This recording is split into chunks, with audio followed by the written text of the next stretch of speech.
पुलवामामधील झालेल्या भ्याड दहशतवादी हल्ल्यामधील शहीदांची संख्या 49 वर पोहोचली आहे। या हल्ल्यात जखमी झालेल्या 4 सैनिकांचा शनिवारी उपचारादरम्यान मृत्यू झाला। पुलवामातील शहीद झालेल्या महाराष्ट्रातील वीरपुत्रांचे पार्थिव औरंगाबाद येथे आणले जाणार आहेत। शहीद संजय राजपूत आणि नितीन राठोड यांच्यावर बुलढाण्यात अंत्यसंस्कार करण्यात येणार आहेत। पुलवामा इथे झालेल्या दहशतवादी हल्ल्यामध्ये हुतात्मा जवानांपैकी 6 जवान नांदेड जवळच्या मुदखेड इथल्या सीआरपीएफ प्रशिक्षण केंद्रात प्रशिक्षण घेत होते। अवघ्या 10 दिवसांपूर्वी हे 6 जवान प्रशिक्षण घेऊन जम्मू काश्मीर येथे रवाना झाले होते।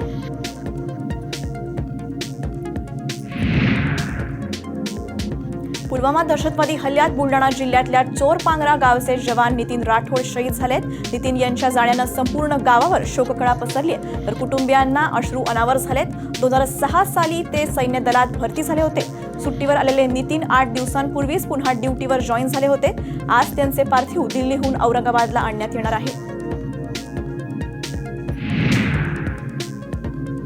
पुलवामाच्या दहशतवादी हल्ल्यात बुलढाण्याचे संजय राजपूत हे जवान शहीद झालेत। त्यांचे कुटुंबीय नागपूरच्या सीआरपीएफ कॅम्पमध्ये वास्तव्यास आहेत। त्यांच्या निधनाची बातमी कळताच नातलग आणि कुटुंबीय बुलढाण्याकडे रवाना झालेत। शहीद संजय राजपूत यांच्यावर शासकीय इतमामात अंत्यसंस्कार पार पडणार आहेत।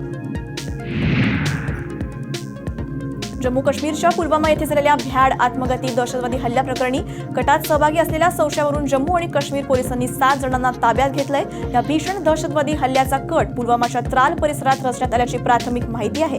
या हल्ल्याची योजना पाकिस्तानचा नागरिक आणि जैश ए मोहम्मदचा दहशतवादी कमरानने तयार केली आहे असा पोलिसांना संशय आहे।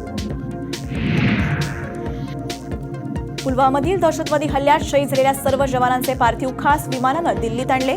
पालम विमानतळावर पंतप्रधान नरेंद्र मोदी, संरक्षण मंत्री निर्मला सीतारमण, केंद्रीय गृहमंत्री राजनाथ सिंग, काँग्रेस अध्यक्ष राहुल गांधी यांच्यासह अनेकांनी शहीदांना श्रद्धांजली वाहिली।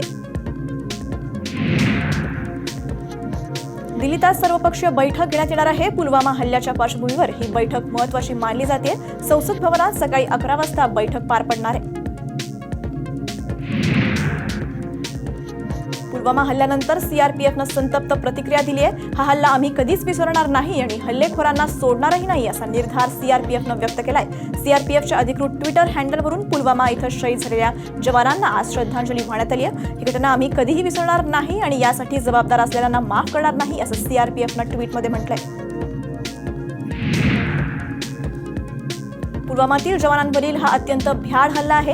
या हल्ल्याने संपूर्ण देशाला वेदना झाल्या आहेत। आणखी किती दिवस जवान शहीद होणार, एकदा होऊ द्या आरपार, यांना धडा शिकवलाच पाहिजे असं वक्तव्य ज्येष्ठ समाजसेवक अण्णा हजारेंनी केलंय। वयोमानानुसार मला आज शस्त्र पेलवणार नाही, पण जर माझी गरज पडलीच तर देशाच्या रक्षणासाठी लढणाऱ्या जवानांना सामुग्री पुरवण्याचं काम आजही करेन अशी प्रतिक्रिया त्यांनी दिली आहे।